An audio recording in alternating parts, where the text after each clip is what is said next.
Chegando. Olá, Kellyzinha. E aí, bem? meu bem? Pronta? Pronta para a conversa? Muito pronta. Que Então, tá prazer, bom. que prazer. Obrigada. Então, eu vou começar falando aqui para o pessoal que não me conhece, quem eu sou, e depois eu vou pedir para você se apresentar, tá, Gláucia? Tá ótimo. O meu nome é Kelly, então eu sou médica de família, sou professora das duas universidades aqui de Santa Maria, a Universidade Franciscana e a Federal de Santa Maria. Sou mestre em Ciências da Saúde e especialista em cuidados paliativos. E uma das minhas professoras foi a Gláucia. Pode falar, Obrigada. Gláucia. Tá joia. Boa noite, Kelly. Boa noite, queridos. Então, me apresentando, eu sou Gláucia Rezende Tavares, sou psicóloga e em parceria com a Marília Guiar, nós coordenamos a especialização em cuidados paliativos da Faculdade de Ciências Médicas de Belo Horizonte.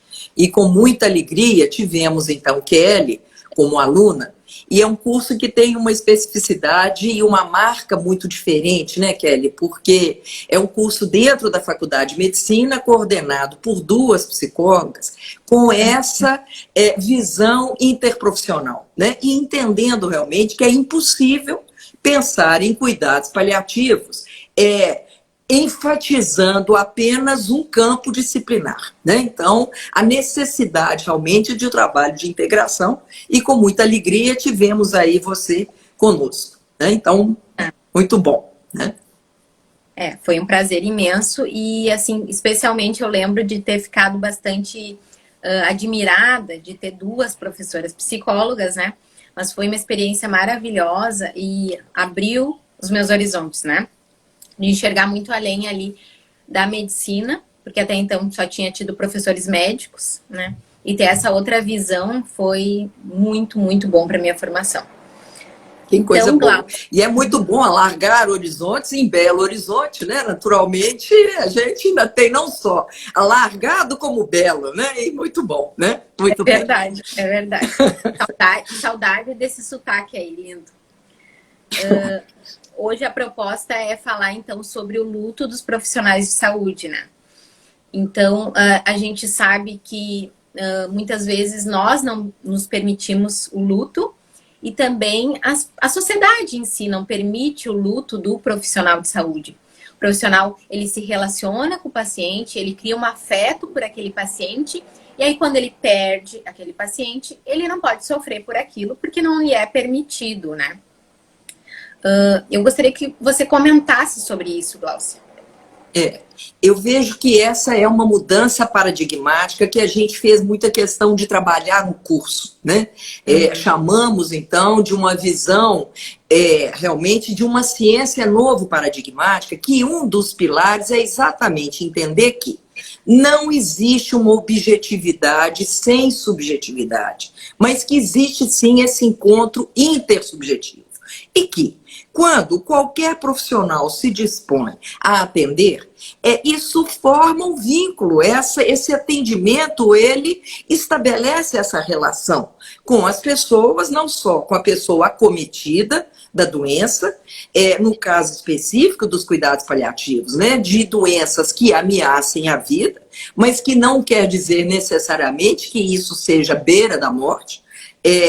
A questão da morte é uma questão nossa, de nós todos, mas que há uma até distorção e uma incompreensão da proposta dos cuidados paliativos, que ele acompanha desde o diagnóstico de uma doença assim ameaçadora e que isso cria vínculos, né, com o médico e com toda a equipe e, naturalmente, entre a equipe, né? Então, essa mudança vem sendo processada e que originalmente, o luto do profissional de saúde, ele está dentro do guarda-chuva e do complexo do luto não franqueado, do luto não autorizado, né? E é muito interessante porque o Eduardo Tavares, que você teve a oportunidade também de estar, né, no curso, sendo professor e professor de bioética, e que por acaso é meu marido, né? E que escrevemos, né, nesse nosso livro do E a Vida Continua, um capítulo especialmente sobre a questão do luto do profissional de saúde, que é chamado, então, do luto paralelo, né? É impossível não ter esse rompimento. É claro que rompe. E é muito interessante isso, Kelly, porque junto ao curso de cuidados paliativos, nós temos a nossa rede de apoio a enlutados. E já tem um tempo que, significativamente, nós temos recebido, Kelly, profissionais que acompanharam pessoas em tempos de finalidade, de finitude e terminalidade, e que essas pessoas, esses profissionais, buscam o grupo, as reuniões, para que eles possam, sim, ter esse espaço para digerir essa história. Né? É de uma brutalidade, e se a gente fala muito em humanização, nós temos que entender que a humanização, ela passa também pelos profissionais e da maneira como eles lidam com ele, né? E que eu considero que o oposto da humanização é a brutalização. E uma brutalização de um profissional que acompanha e que tem que a fila andar rapidamente e nem processar essa dor, isso é brutalidade. Né? Não é à toa que isso muitas vezes deságua em outras manifestações, como o burnout, muitas vezes, como o terror ou até a fadiga de compaixão e um medo muito grande de se envolver. Né? E que envolver é buscar também enxugar e desenvolver. Entender que tem a dor do outro, há o perigo nessa história da subjetividade, de que haja uma confusão, um embolamento entre a dor do profissional e a dor da pessoa que ela está assistindo. Então, é necessário ter esse caminho, né? Eu gosto muito do grande médico, escritor, e que estamos aqui até homenageando, que é Guimarães Rosa. Estamos aí celebrando o aniversário dele, e aqui em Minas Gerais se celebra a Semana Rosiana, e essa é uma marca do Guimarães Rosa, né? A gente vem na vida para aprender a desiludir e a desembolar. E eu acho que essa é uma questão. Não é o medo de embolar não justifica o envolvimento.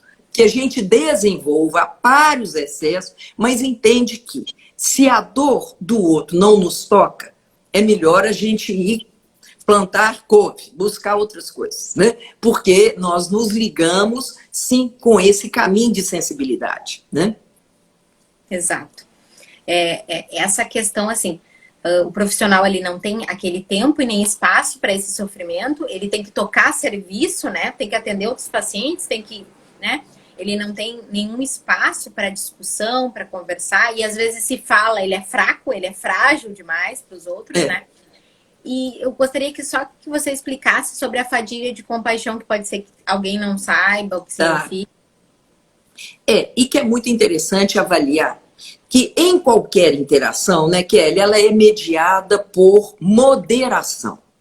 Entre excessos, e quando eu falo até do desenvolver, que é aparar excesso, existe o risco do muito ou do muito pouco. Né? Então, na questão da compaixão, até para ter compaixão, nós precisamos também, mais uma vez, fazer essa distinção do que é me colocar a serviço, do que é abrir, mas do que é não me sobrecarregar. Essa é a base de um trabalho psicoterápico, para que não haja essa confusão.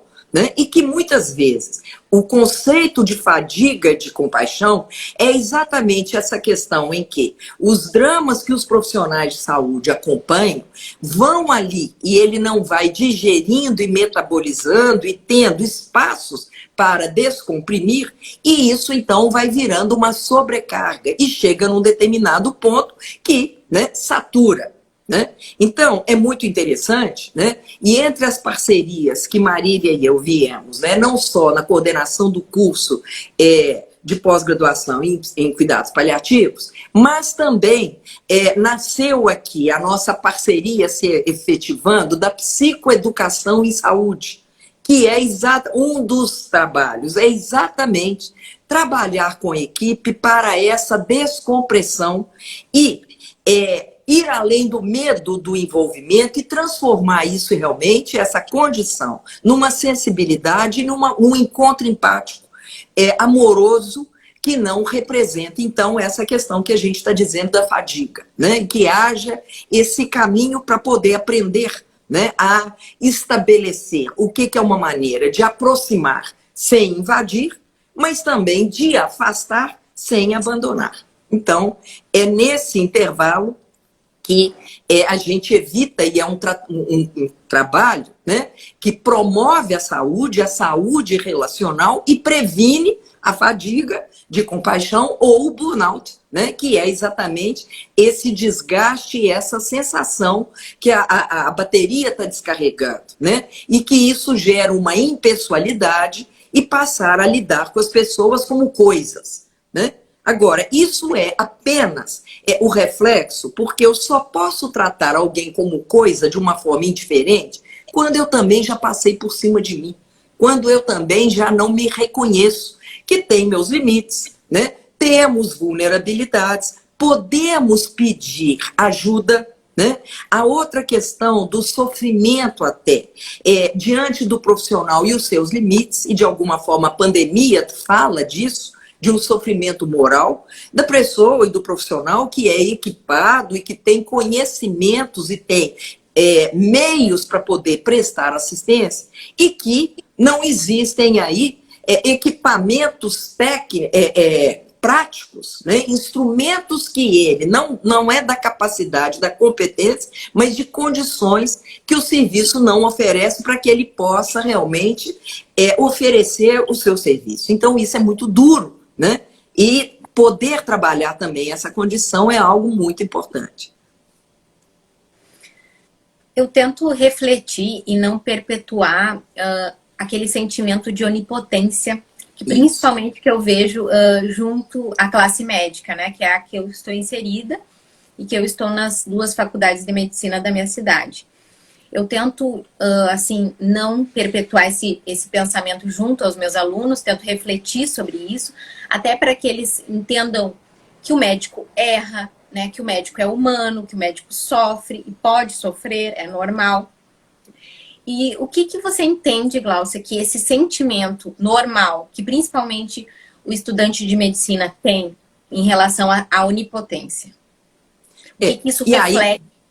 Junto Quanto maior a ilusão da onipotência expressa, mais uma impotência tem engolida. E que essas duas referências, de novo, são ilusórias. Impotência e onipotência são apenas verso e reverso da mesma moeda ilusória. Por quê? Na onipotência e na impotência, existe no meio do caminho a competência. E nós precisamos de entender que competência tem limite. Tudo que é vivo e toda e qualquer relação tem limite. Se a gente avaliar, né, qual é o agente mais tóxico a qualquer sistema vivo, nós vamos entender que vai ser o excesso, o exagero, o extremo, a exibição e a exclusão, né? Então, por muito tempo, e ainda perdura essa ideia, né, Kelly, da questão da medicina como algo, às vezes, endeusado, como o médico, né, como aquele que, de fato, está além. Olha, é uma pessoa que, de fato, se prepara, se dedica, é uma profissão nobre, mas é uma pessoa. E é importante que essa pessoa se reconheça como tal. E que, como tal, óbvio que tem limites. E que ele merece também reconhecer isso. E de que maneira que ele pode pedir ajuda, admitir e ter a força de caráter para reconhecer as suas vulnerabilidades, que são nossas. Não é algo que o diminui. E é nisso que eu digo que uma onipotência expressa está a serviço de esconder da própria pessoa a ilusão ou o terror do tanto que ele é impotente. Então, vamos admitir que erramos, que cometemos essas questões, que temos limites que são reais e, especialmente, que podemos nos perdoar por não sermos onipotentes, né? Aliás, essa é uma citação de um autor que eu gosto muito, né? quando ele diz e ele começa a frase do livro dele, quando coisas ruins acontecem com pessoas boas, né? E a primeira frase que ele diz é: eu duvido da onipotência de Deus. Eu acho que é muito interessante, porque se a gente cria essa ideia, que possa ser uma metáfora, força espiritual ou qualquer situação, mas que se a nós humanos, nos foi dado liberdade, o poder onipotente deixou de existir, né? Somos convidados todos como humanos a sermos co-criadores. Assim como o médico também, ele é um colaborador. Mas, especialmente na questão específica, que é do nosso tema, dos cuidados paliativos, esse médico ele não trabalha sozinho, né? Acompanhamos aí a evolução, por exemplo, dos CTIs, que até então era um local sagrado de médico, e que, evidentemente, que as fronteiras do CTI elas foram se flexibilizando para incorporar o fisioterapeuta, o assistente social, o psicólogo, né? Muitas vezes o dentista, né? Fonoaudiólogo, quer dizer, profissionais que vêm não para diminuir o poder de cada um, mas para que possa exatamente compor um trabalho, uma assistência integral, né? E essa é a ideia, né? Ninguém é dono de todo o saber, né? Mas é muito legal que a gente aprenda esse exercício interprofissional. E essa é a tônica do nosso trabalho, que, aliás, é curioso, porque é Marília e Gláucia, então é a MG, né? Além de tudo, ainda somos mineiras, então é a MG, né? Psicólogas associadas trabalhando a psicoeducação e saúde, que é impossível entender isso se não for dentro de uma tônica interprofissional. Exatamente. Interprofissional, né? Bastante difícil da gente viver se nós temos esse sentimento da onipotência, né? A gente não vai se deixar, né, conduzir pelos demais também, ouvir os outros saberes, o quanto é importante que isso seja. É tão interessante, né? Porque junto com a ilusão da onipotência, o primo dele é também a ilusão da independência. Então imagina um médico dizer, olha, eu sou independente, o que eu fizer e o que eu prescrever e o que eu achar, eu só que penso. Quer dizer, né? Isso é também ilusório, porque em tese não existem os indivíduos isolados, mas nós somos seres de relação, né? Então, esse médico, ele tem uma função importante na equipe, claro, mas ele se sobrecarregar de se dizer que ele sozinho dá conta. Esse é um texto antigo que eu gosto muito em psicologia, que diz por que tantos profissionais, terapeutas, e aí terapeutas que não só a psicoterapia, mas qualquer pessoa, qualquer campo profissional que se dispõe a servir e acompanhar outro, por que as pessoas sofrem tanto da coluna? E eu acho que é muito curiosa essa metáfora, né? Quer dizer, é esse eixo que nos sustenta. E que se esse eixo está sobrecarregado, naturalmente nós vamos, né, fazer aí anomalias e sofrimentos físicos, né? Até porque o termo psicossomático, em tese, ele é redundante. Porque todo dano emocional, ele tem, sim, o seu agravamento somático, né? Como todo dano somático tem também o seu componente emocional. Nós somos seres inteiros, plenos, não perfeitos, plenos. Verdade, Gláucia. Quanta sabedoria. Eu também gostaria de comentar contigo e que você falasse sobre isso, que a gente sabe, através das pesquisas, que os profissionais da saúde, eles fazem um vasto uso de antidepressivos, né? Mas o que eu tenho visto e tenho ficado um pouco assustada é que os alunos de medicina, que são os que eu convivo, né? E aí você pode falar das outras áreas, eles também têm feito uso, em sua grande maioria, de antidepressivos. A minha pergunta é para ti. O que tu acha que a gente tem feito de errado para que esses jovens, eles tenham que usar de medicações nessa fase da vida, que seria a boa fase, a fase tranquila, né? E aí eu te conto da tentação e a sedução de uma solução rápida. E que muitas vezes as drogas lícitas e ilícitas, o que elas prometem? Uma solução imediata. E o imediatismo, ele de fato, ele tem um agravamento grande. Porque não dá tempo que as próprias pessoas enfrentem. Então, querer dizer que dor, que frustração, que desafios e dificuldades você vai resolver com drogas, isso, mais uma vez, é tornar aí insensível para que a gente possa desenvolver outros recursos e recursos pessoais para criar soluções. E as soluções mais interessantes, isso é tão curioso, né, porque até no próprio convívio com perguntas, nós temos uma impaciência com perguntas que a gente quer resposta. O mais legal da vida não é ter a resposta, até porque as respostas, elas podem mudar, mas poder lidar com velhas perguntas que a gente possa, sim, ir refletindo. Então, a questão da medicação, e é evidente que existem momentos que as medicações, a prescrição é necessária, mas nós precisamos de ter muito cuidado se essas prescrições vêm em torno de uma pressa, vêm em torno dessa impulsividade e de uma fuga escapista. Nós podemos realmente fugir não vendo, não ouvindo, né? Não falando, e por muito tempo e socialmente a gente é induzido a não expressar, a não falar de incômodos, desde incômodos nas nossas relações corriqueiras, das nossas relações cotidianas, como nas nossas relações profissionais, né? Uma corrida de leito que é possível não só discutir o quadro clínico, mas todo o contexto e de que maneira que isso também nos afeta, é um espaço para que as pessoas possam também se dar a essa oportunidade de se revelar, de expressar, né? Então, esse é um caminho, e assim a gente insiste, de novo, cuidado, não só porque aqueles estudantes de medicina que buscam o apoio rápido na medicação, nas drogas, ou os profissionais que fazem isso, eles não só estão fazendo com eles, como também estão prescrevendo para as pessoas.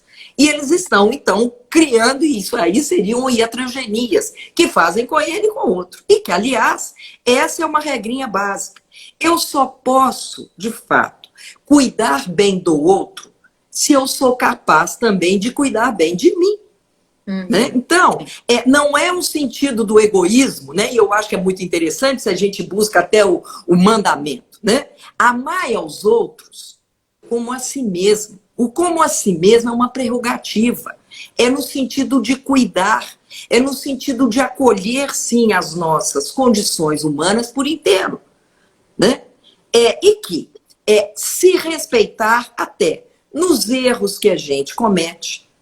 E eu acho que essa é uma grande questão que merece a gente avaliar, né?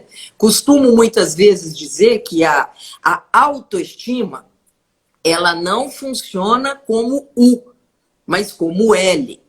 Porque se eu tenho autoestima baixa, já é algo curioso. A autoestima baixa, ela funciona mais ou menos como uma bolsa de valores, né? Se eu acerto e faço o gol de placa, eu sou o máximo. Então, é alto, do alto com L, não é próprio. Eu quero saber como e em que eu me apoio, e a física quântica, ela até nos chama da teoria Bootstrap, que é a capacidade de você segurar no cadarço dos seus tênis quando você se lança num abismo. Quer dizer, na hora que o chão não está ali estável, né? E a pandemia nos evidencia isso, diante, então, das instabilidades reais da vida, em que a gente se ampara? Porque se eu só fico bem quando está tudo bem, então é hora de começar a desconfiar, né? E aí, mais uma vez, a tentação medicamentosa como forma de suprimir, de acabar logo com isso, com esse mal-estar, nós estamos cada vez mais, e não é incomum, né? Doses que vão sendo, então, necessariamente sendo aumentadas, caminhando para vício. E isso é muito sério, né? E não é incomum na classe médica. É verdade. Então, Vamos cuidar e fazer faxina de aula, né? Sobre isso, é verdade. Hoje mesmo eu estava falando na aula para os meus alunos exatamente isso. Vocês têm que cuidar de vocês primeiro, dos sentimentos, das emoções de vocês, para depois cuidar do outro, né? Então, falem, né? Conversem com os colegas, conversem com os professores. Eu disse assim, pode mandar mensagem para o professor, eu tô ruim hoje. Eu disse assim, a prof faz uma sopinha para vocês. Eu falei assim, porque às vezes a gente precisa disso, né? A gente precisa de colo mesmo, né? Às vezes. Claro. Principalmente o aluno que está sozinho, às vezes, na cidade, né? E a ideia até do depois, porque é curioso, e eu tinha vontade de desenvolver esse mecanismo, que ele faz assim e também lá. Porque os movimentos, eles são simultâneos. A cada vez que eu me aproximo também do outro e que eu olho para o outro como um legítimo outro, eu também estou olhando para mim. Quer dizer, esse movimento, ele é de reciprocidade. Tecnicamente, a gente chama isso de recursividade. Quer dizer, a maneira como eu oferto ao outro, mas também a mim. Né? Então, esse escalonamento, né? Esperar ficar legal com você para poder ir com o outro, olha, nós precisamos de bases mínimas, mas a gente se desenvolve nas relações. Né? Certamente poder, e aí um exercício de humildade, porque se a gente estava dizendo da onipotência, né, ilusória e da impotência também ilusória, competência é você ter humildade para entender e situar aonde é que eu não sei e o que eu posso fazer. Porque a ignorância, né, e que talvez a maior ignorância é ignorar a ignorância. Quer dizer, poder perguntar, poder pedir, e não será numa humilhação arrogante e nem numa arrogância humilhada, e aí eu estou falando mais uma vez de onipotência e impotência, mas exatamente no que é possível, o que posso, o que cabe. Né? Muitas vezes, né, Kelly, profissionais também se lamentando ou até se endurecendo, ou ficando muito amargurado, se cobrando por que não fez. Olha, existem determinadas situações que a gente fez o que a gente foi capaz de fazer. Então, também nos perdoar. E eu gosto muito da palavra perdão, né? Tem o glossário, que naturalmente você já conhece parte deles, né? E parte do glossário, que está publicado lá no Luto à Luta, né? É o perdão. E o perdão eu chamo de perda grande, né? Não é perdão ao outro, mas perda grande sim. Perda do nosso, da nossa mania de grandeza, e de novo, a mania de grandeza da onipotência, ou perder também a mania de grandeza, porque é grandioso também a impotência, mas dentro disso, né, é essa condição nossa que somos normais, que temos uma hierarquia que ela não é vertical, não é quem manda, quem pode, fala quem tem juízo. Isso foi muito a base e o médico se colocou muito nessa condição vertical e superior. Né? Falamos hoje de uma hierarquia entrelaçada, ela é horizontal. Né? As pessoas, já tive a oportunidade, já comentei isso algumas vezes, né? Trabalhando em CTI, neonatal e pediátrico, de mães que tinham filhos, então, com paralisia cerebral e que elas já tinham noção e clareza, por exemplo, das dosagens de medicação para que não houvesse as convulsões. E os médicos simplesmente desconsideravam isso. Quer dizer, mais, porque realmente era de descartar o que essa pessoa estava dizendo acompanhando o filho. Né? Então, esse exercício da competência é a competência para olhar no olho, é a competência para fazer pergunta, é a competência de perguntar para a pessoa que eu estou assistindo o que você sabe do seu quadro, o que você acredita que eu possa fazer, como é que nós podemos fazer. E uma das coisas lindas do cuidado paliativo, né, que mesmo que não exista uma cura, mas existe uma disposição de estar com. E isso faz toda a diferença. Você sabe disso. Sim. A presença faz toda a diferença, né? Hoje eu falei para os meus alunos assim, médico não serve só para curar. Médico serve para acompanhar, para estar junto. para dar a mão quando precisa, para sentar do lado, né? Para ouvir.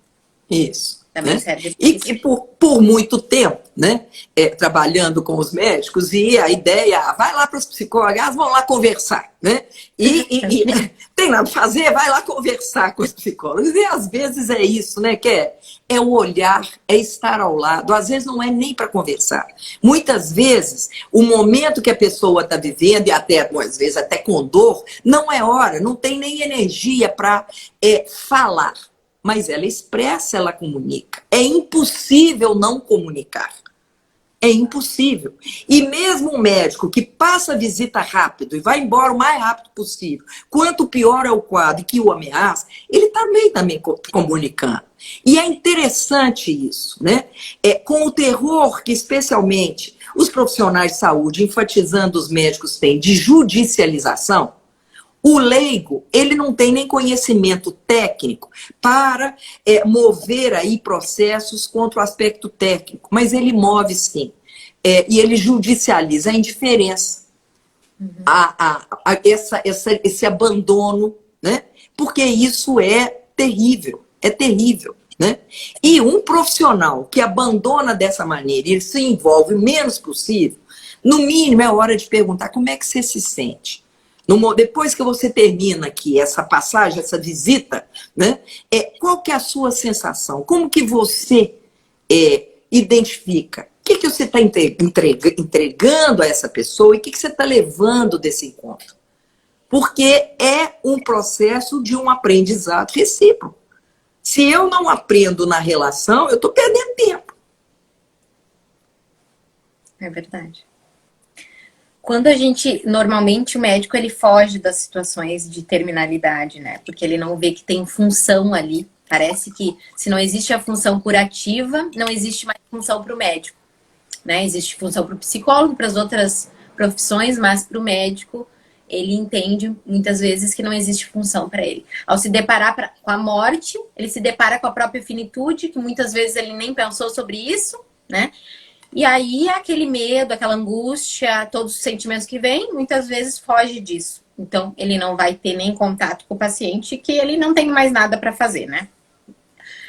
E aí, só para situar isso, né? Assim, o que justifica essa fuga? Porque, de novo, se ele tem compromisso com o sucesso e ele vai vencer a doença e a morte, né? E se a proposta é essa, né? É ir contra a morte, quer dizer, o que sobra? É fracasso. Então, esse meio do caminho, que não é banalizar a morte. Agora, ela de fato é condição. E poder até entender até onde eu posso ir. Mas não é ir contra, é com. Não é numa atitude antagônica, mas é complementar. Porque necessariamente haverá morte, a despeito de todo o avanço tecnológico, de todas as questões que já avançaram muito. Agora, mesmo havendo morte, e aí eu quero enfatizar que é impossível nesse momento a gente admitir que possa ter dor e que é natural morrer com dor. Isso não. Né? Então, e é dor, e aí Cicely Saunders já nos contou isso, né? Não é dor só física, é dor total. É a dor do desamparo, é a dor de pendências. Poder conversar e entender muitas vezes com as pessoas isso, né? Quais situações que estão ali inacabadas para que na vida e no fechamento da caminhada dela merecem ser consideradas. E isso é um trabalho da equipe. Né? Requer que a equipe toda se organize, a equipe assistencial, né? E a gente chama, então, a equipe assistencial mais as pessoas ligadas afetivamente, que estão aí envolvidas com a pessoa, e a própria pessoa acometida da doença grave, isso compõe o que a gente chama de um sistema terapêutico. Todos estão envolvidos, e é uma conversa que inclui todos. Né? É um sistema definido por essa condição. E, diante disso, quais são? Formas dignas, respeitosas. Agora, não é respeitoso só ao paciente. Não é respeitoso só à família. Não é respeitoso só aos profissionais. É no conjunto. É o bem comum. E, de fato, uma coisa boa é bom para todo mundo. Assim como algo que é desastroso, não é desastroso só para quem sofre a ação, para quem faz também, se tiver um bocadinho de consciência. Gláucia, o aluno no primeiro semestre, ele costuma iniciar a medicina e ele já tem contato, o primeiro contato da morte que ele tem é com um cadáver, com as peças anatômicas, né? E aquelas peças, o aluno ele se depara com aquilo, muitas vezes emergem ali alguns sentimentos, né? Mas não é falado sobre isso. Aquelas peças, elas são tratadas como peças e não como pessoas que tinham história, né? Que tinham uma família, enfim, como que foram parar ali, estão sendo estudadas, né? E isso, assim, esses sentimentos vêm, mas aí é chato falar, não quer falar sobre isso, e daí como é que, né? Se sente mal, às vezes, ali naquele ambiente, procura fazer rapidamente, vai embora. O que tu enxerga sobre essa situação? Vários efeitos danosos. Eu acho que é interessante quando você diz disso, porque assim como vê ali um corpo humano, né, como peça, depois vira uma peça que ali está um corpo humano não animado, morto. Mas depois eu posso lidar com um corpo humano animado que eu lido como peça, né? Então eu troco a peça do coração, eu troco a peça do fígado, é o olho direito. Olha, nós estamos falando do todo. Então, essa atitude respeitosa e entender isso não é... E é interessante porque um dos mecanismos que a gente tem até de defesa para essa situação, e isso nós brasileiros somos craques, de poder fazer piadas, de poder entrar com sarcasmo e com ironia, mais uma vez, para tamponar a dor. Então, quanto mais sarcástico, quanto mais algo que machuca, eu tenho uma necessidade, então, de esconder isso. Quer dizer, poder também lembrar que ali é um corpo que ele é uma biologia morta, mas tem uma biografia. Então, esse aspecto biográfico, essa pessoa tem uma história, né? Se houve uma doação do corpo, ou se houve um abandono social até para aquela condição, no mínimo pedir licença. É uma reverência, é lembrar disso. Né? E é tão curioso porque a mim, como da psicologia, né, também eu fiz aula de anatomia, mas a minha aula de anatomia, ela passava primeiro o corpo íntegro, era da medicina. Né? E aí depois passava para odontologia, para você imagina o que e era o mesmo corpo, né? Era o mesmo cadáver. Tá? Então, o que chegava, eu me lembro, o meu choque ao ter entrado na sala de anatomia, na faculdade de medicina, porque eu não entendi que aquilo era gente. Sim. Já era um corpo tão estudado, tão fragmentado, que ali era interessante porque ali foi o choque. E ali, mais uma vez, né, também aluno de primeiro período, que foi nessa época que eu fiz aula de anatomia, né, nós nos reunimos, nos demos a mão para agradecer aquela pessoa que, mesmo morta, estava ali, numa condição de oferecer material de estudo. Então, poder entender isso, olha, humor é algo essencial na vida, nos dá leveza. Agora, cuidado com sarcasmo e com ironia, porque é uma diferença muito pequena, mas com efeitos danosos muito grandes.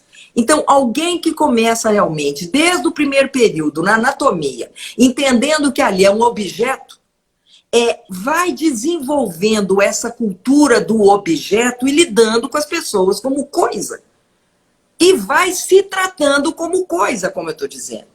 Né? Então, o respeito à biografia, o respeito ao legado, o respeito àquela história que está ali e que, por mais que a gente não saiba, que a gente pelo menos possa ter gratidão. Então, mereceria sim, né? E muitas vezes, né, que é até um ritual de entrada. Porque é um choque. É um choque para nós, sim. Como é que você entra dentro de uma sala de anatomia, né? Quer dizer, isso mereceria um preparo para essa condição de que, olha, nós estaremos sim nos valendo, e é necessário isso, essa condição, se bem que hoje em dia, com as peças, e até em 3D e tudo mais, eu vejo que até o cadáver, como a gente viu até aqui, ele vai ser substituído por formas aí até artificiais. Mas naquele momento, são corpos que têm um motivo de estarem ali e que estão a serviço e que pelo menos tenha reverência. Né? E é muito interessante que esse ato de reverência, né, merece estar presente em qualquer situação que a gente relacione. O médico que pede licença e reverência para também colher a história das pessoas. Né? Fico vendo aí, você como professora e a situação até dos residentes, imagino ali os hospitais e escolas, quantas vezes que as pessoas adoentadas têm que relatar as suas histórias para quantos residentes e de que maneira que isso é feito. Alguém está vendo ali pessoas ou é objeto? Né? E aí esse é um grande filósofo, que é o Martin Buber, que fala muito disso. Né? Ou eu me relaciono eu e tu, ou eu coisa. Né? Mas quando eu faço outra coisa, eu também já me coisifiquei. E que entre eu e tu tem o entre, tem nós, tem o que a gente está construindo de uma maneira respeitosa. Não vou te interromper. Não. Respeitoso. Adoro te ouvir. Gláucia, nós somos ensinados a curar e salvar vidas. Né? Somos chamados heróis da saúde agora na pandemia, né? Eu até fiz um vídeo sobre isso. Mas nós não somos ensinados a presenciar esse apoio diante de uma morte iminente. Isso. E aí, de novo, eu acho que é legal nós fazermos uma distinção do que é ensinar e do que é educar. Porque quando a gente está atento ao ensinar, eu sei o que é e eu imponho e tenho uma relação, de certa maneira, ainda vertical.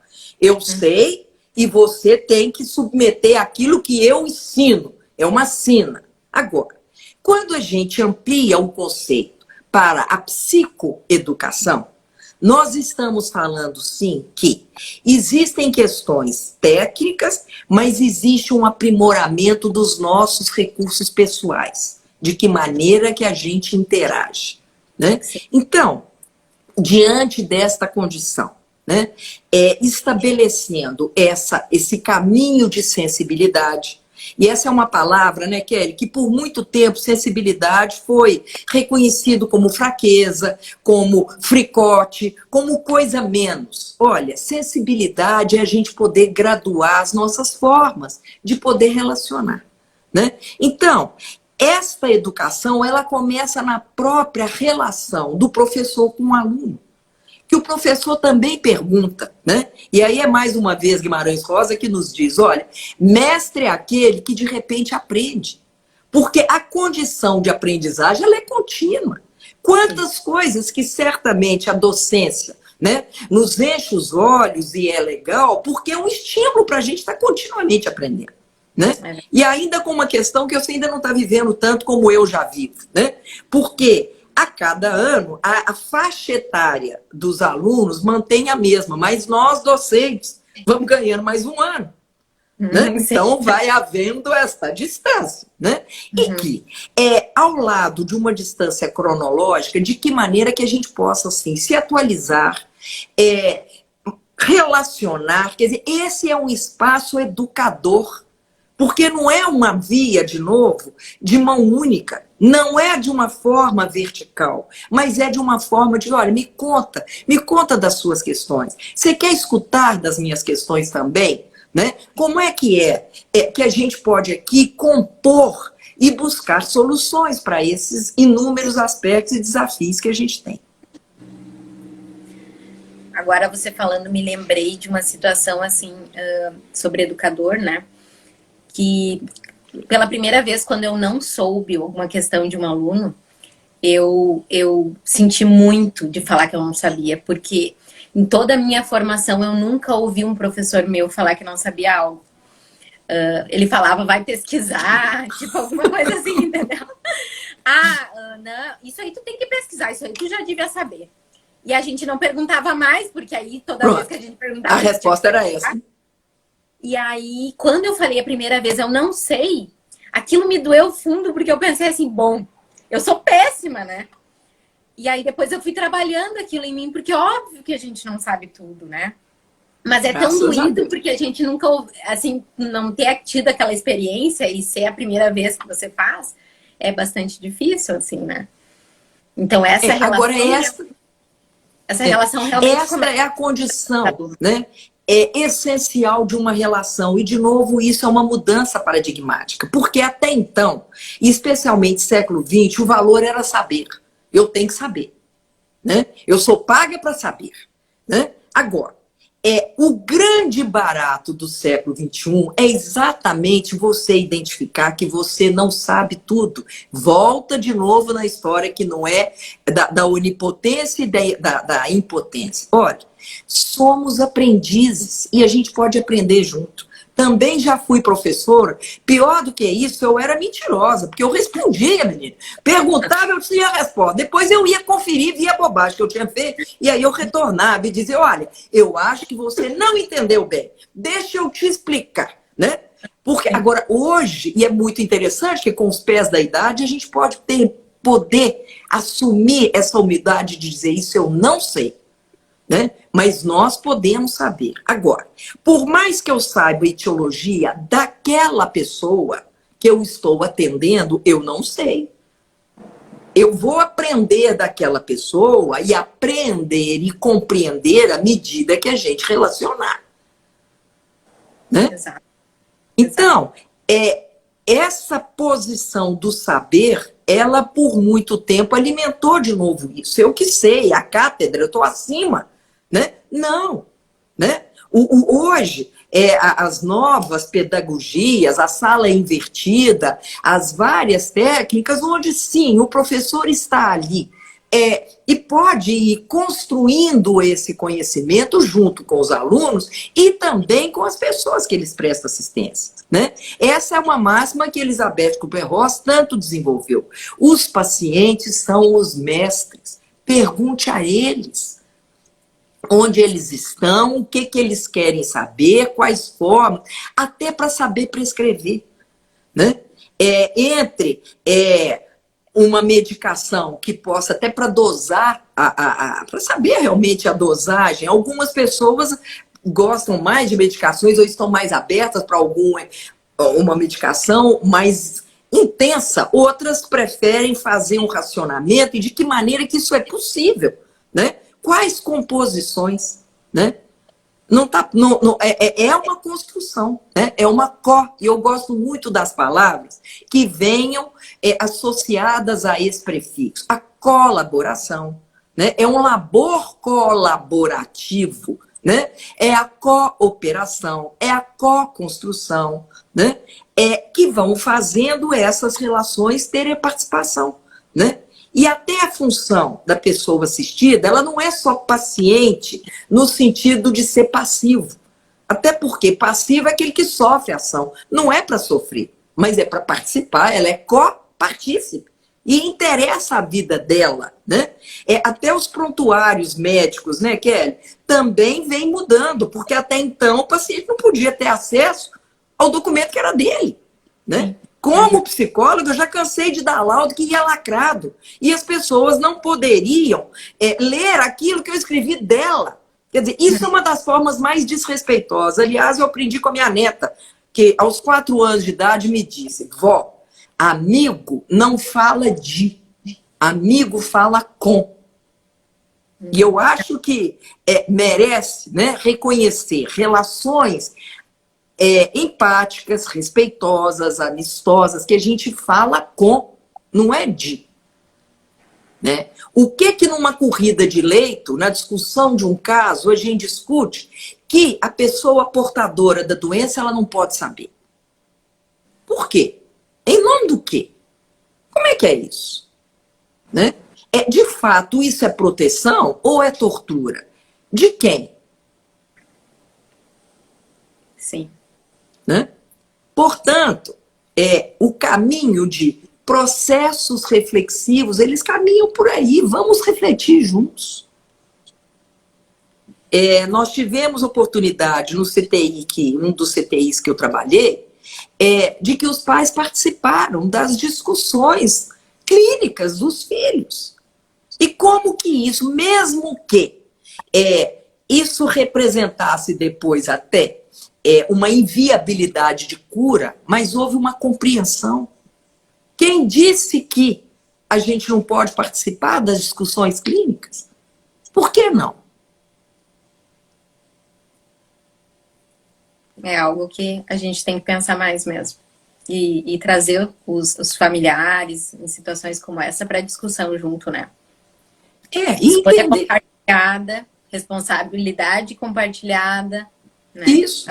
Quer dizer, e a responsabilidade compartilhada, nós estamos protegendo a coluna, porque o peso não está num lugar só, né? Vamos compartilhar, vamos distribuir tarefas, funções, né? Compreensões, especialmente esse momento, sim, que a gente está vivendo, né? Da questão das mortes aí pela Covid, do distanciamento físico, mas de que maneira que é possível envolver as famílias, né? E apresentar informações de uma maneira cuidadosa, né? Porque essa marca da indiferença, isso é danoso em qualquer situação. Eu acho que a coisa mais cruel que a gente pode fazer por alguém é a indiferença. Por outro lado, a coisa mais sagrada que a gente pode oferecer para uma pessoa é uma atenção. Mesmo que não atenda ao que queremos de uma recuperação de cura, mas nós podemos falar que é uma cura de alma. Compreender esse processo. Né? E, Gláucia, a gente pode dizer que o profissional de saúde, ele vive também as fases do luto junto ao seu paciente? Olha, esse conceito das fases, ele vem sendo revisitado. Porque a ideia e o trabalho da Elizabeth Kubler-Ross, né, e de novo a pressa da gente consumir as coisas rápido, é a tendência de achar que o processo do luto é igual para todo mundo. E é claro que em lutar é tão singular como as suas identidades, as suas... como é que é? Esse negócio. As suas digitais. A sua marca digital. Esse é o processo. E que trabalhamos numa dualidade. A dor de perder e a disposição também para se recompor. Esse é o caminho dual. Então, é claro que nós todos, e que se a gente ampliar o conceito de luto, eu costumo dizer que na vida, quem não souber fazer luto, vive muito mal. Porque o tempo inteiro nós estamos trabalhando com escolhas, estamos falando com algo que a gente prioriza, mas que a gente também renuncia.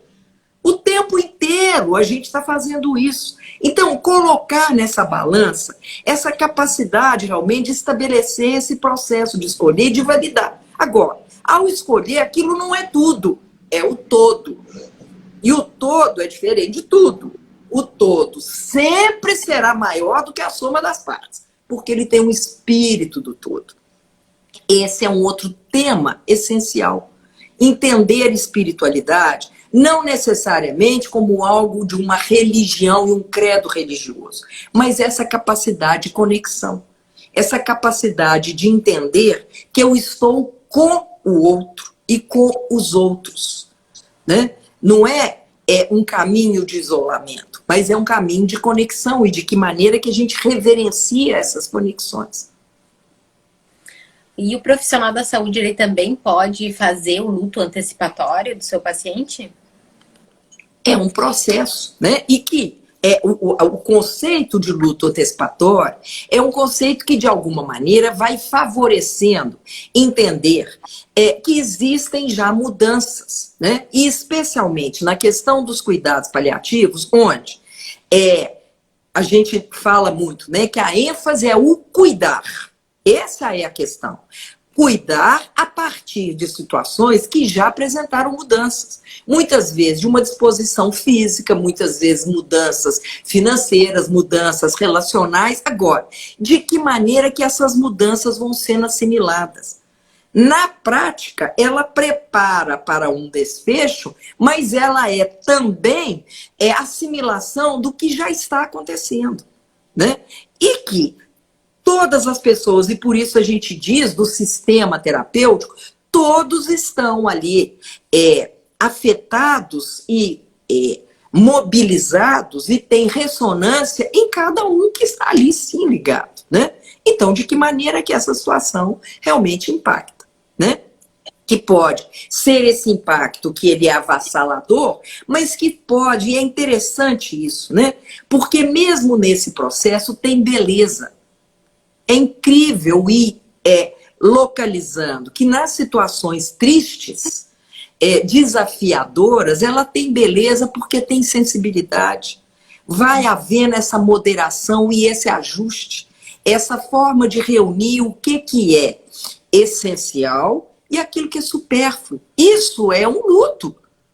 Conseguir identificar isso, né? O que vale, o que está presente. E que muitas vezes, se essa vulnerabilidade ela vai se intensificando e, de fato, ela está aqui presente, às vezes a coisa mais essencial realmente é o olhar, é o respirar junto, é o estar ao lado, né? Esse é um valor inestimável para todos, né? E, mais uma vez, não é uma via de mão única. Porque no momento em que eu me dou e que eu me coloco a servir, eu também me nutro com esse serviço. E aí valida essa escolha profissional.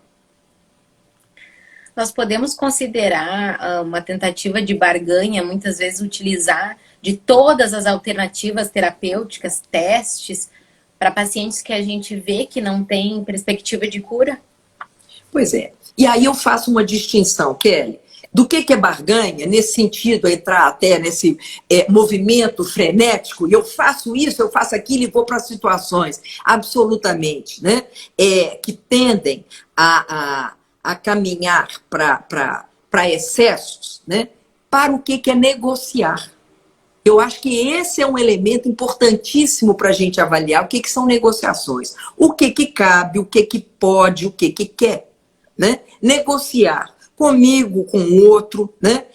Nessa presença. Então, ter essa história de querer fazer demais, mais uma vez isso, eu costumo brincar, que o meu dicionário psicopatológico ele tem uma frase: todo muito faz muito pouco. Se eu começo a querer entrar nessa sanha desesperada e muitas vezes financeiramente até interessante, pedir exames estratosféricos, coisas absurdas, né, que a gente já teve oportunidade de ver, né, que não estabelece o que é limite, é um bom momento de parar e falar: escuta, isso está a serviço de quem? Eu tô trabalhando a serviço do quê? O que é hora da gente se investir? E claro que tem. Mas eu só vou ter meios para saber a hora de investir se eu também tiver elementos para saber a hora de parar. Porque tem hora que é para parar, né? E eu costumo fazer essa distinção do que é a insistência e do que é a persistência, né? Se a gente fala muito, né, da questão e da criminalização da eutanásia, né, nós precisamos de entender da criminalização da distanásia. Um excesso de fazer, muitas vezes absolutamente destemperado, desrespeitoso, em nome do quê? De uma irracionalidade ou de uma vaidade, né? E a frase, né? No meu plantão ninguém para, né? Olha, cuidado com isso, né? Isso é de uma crueldade terrível. Eu queria que você falasse sobre os rituais de despedida. Se tu acha importante que o profissional da saúde ele tenha algum ritual para se despedir do seu paciente, seja dado esse direito ao profissional de saúde. Sem dúvida. E eu costumo dizer isso, olha, a gente só consegue fechar algo se a gente consegue abrir outro. E a gente só consegue abrir outro se a gente fecha. Então, essa noção, e se a gente avaliar, né, Kelly, isso é fisiológico, é a nossa respiração, a nossa pulsação, sístole, diástole, quer dizer, abrir e fechar, né? O que é mais legal no batimento cardíaco? Sístole ou diástole, né? E que, na verdade, precisamos do movimento, né? Então, assim como a gente está dizendo, desta reverência para poder chegar e pedir licença para chegar, desde o início de acompanhamento à pessoa, desde o dia a dia para poder chegar até ela, de que maneira que a gente chega, né? Também se despedir dessa pessoa, não só nos atendimentos corriqueiros, cotidianos, como também despedir depois do falecimento dessa pessoa. Né? Qual é o momento, de qual é o jeito? Não tem, né? E eu acho que é muito legal, e eu faço uma distinção de que rito é diferente de ritual. O rito é uma repetição mecânica. Eu faço porque todo mundo faz. Está na hora, ó, meio-dia é hora de almoçar. Você está com fome? Eu, não, é meio-dia. Não, tá? Agora, o ritual é alguma prática que tem sentido. Então, mais uma vez, se isso tem sentido para o profissional, de novo, não é algo que ele tem que. Eu acho muito legal a gente poder substituir o tem que por eu quero e perguntar, olha, de que maneira? Tá legal? Né? Quer escrever uma carta, quer fazer uma oração, quer ter um tempo de recolhimento, quer pedir desculpa por algo que você possa avaliar que deixou de fazer, várias questões, né? Quer dizer, tem várias maneiras. Às vezes é 1 minuto, 2, não importa, né? Agora, querendo dizer isso, não é algo que é imposto, mas é algo que é levantado como pergunta. Para você, tá legal? Né? Então, isso que eu tenho dito, a nossa rede AP, né, que é a rede de apoio a perdas irreparáveis, temos aí a nossa página, a rede AP, que vem oferecendo, então, essa acolhida em enlutados e que tem recebido profissionais que estando ali para ter esse tempo. E muitos falam, olha, eu não posso falar disso dentro do hospital, mas aqui eu posso. Né? O direito de poder dizer, olha, me doeu. Né? E em torno disso, e como que tem sido muito bacana esse espaço compartilhado, que é de pessoas que perderam entes queridos em hospitais e que escutam, por exemplo, um profissional de saúde dizendo, olha, aquela vida me importa. Quer dizer, isso para um familiar tem um valor inestimável, porque, mais uma vez, não é um objeto de estudo ou de trabalho ou de vaidade, mas é uma relação entre humanos, entre pessoas. Né? Então, essa questão de estabelecer, e até isso, né? A mudança de uma pessoa para outra, a questão do leito, de como é que se preserva, como é que se faz, né? Na velocidade do hospital, que rapidamente tem que higienizar o leito, e que porque tem outro para ocupar rapidamente, quer dizer, muitas vezes nessa pressa e nessa pressão, entra nesse modo contínuo que não tem um tempo de reflexão, no mínimo. Isso não quer dizer que gasta tempo demais, não. Até enquanto está preparando, é um tempo de despedida. Né? Também no glossário, e que eu brinco lá, né, que está publicado lá no Luto à Luta, eu costumo dizer, né, que despedir é deixar de pedir. Pelo menos naquele momento, você avaliar e zerar a contabilidade. Não é ficar pendência, dívida, né, com essa situação. Isso favorece para que a gente possa assimilar essa condição de uma maneira menos sobrecarregada. Não quer dizer que desapareça a dor. Tem dor, mas é uma dor que não é um sofrimento de um arrependimento, de uma contabilidade realmente não favorável. Cláudia, eu acho que quando alguém olha pra gente com pena, a gente se sente super mal, né? Mas quando a gente sente pena do paciente, o que a gente faz com esse sentimento? Pois de novo a questão da hierarquia vertical. O que é sentir pena? Porque uma coisa é eu poder ter empatia e estar em conexão e avaliar, olha, a sua dor também me dói. Agora, ter pena é colocar a pessoa numa condição de inferioridade, coitadinho, né? Vou ter pena dele de uma forma coitadinha, ou, olha, diante dessa situação, eu estou aqui com você, como que nós podemos fazer construir, buscar recursos para tornar essa situação a mais digna possível. Porque nós estamos falando de dignidade. E uma dignidade, no mínimo, que não se acomode à dor. Olha, dor física e a gente, mais uma vez, entendendo que é a dor total. Então, a partir dessa situação de vulnerabilidade, quais recursos que a gente pode desenvolver juntos para tornar essa situação palatável, digna, e que muitas vezes, né, interessante, que às vezes para a pessoa que está naquela condição de uma vulnerabilidade maior, a necessidade realmente de se despedir de alguém que está mais tempo sem falar, de trazer alguém. Quer dizer, isso é muito comum e que depois que esse pedido é atendido, quando é possível, se não é, nós seres humanos temos, graças a Deus, uma capacidade simbólica. Porque se eu não consigo, algumas vezes, localizar a pessoa, não tem tempo para isso, vamos imaginar que essa pessoa está aqui. Vamos imaginar o que você pode liberar e dizer a ela, mesmo que diga em silêncio, mas trazer essa relação. Né? Então, transformar, não ficar realmente paralisado nessa pena, mas transformar essa condição de vulnerabilidade em um aspecto criativo para buscar soluções cabíveis naquela condição. Soluções de dignidade, de respeito, de amparo, né? de proximidade. Essa questão da despedida, principalmente agora com o Covid, eu vivi uma situação com um paciente que ela entrou para a ala do Covid e a filha, era mãe e filha, né? E a filha, assim, ela não teve tempo de se despedir, sabe? Eu falei assim, não, vai ali, se despede. Ela não tinha se dado conta que ela não ia falar mais com a mãe. E eu tinha aquele sentimento, aquele feeling que a senhora, ela ia falecer. E realmente ela faleceu. Sim.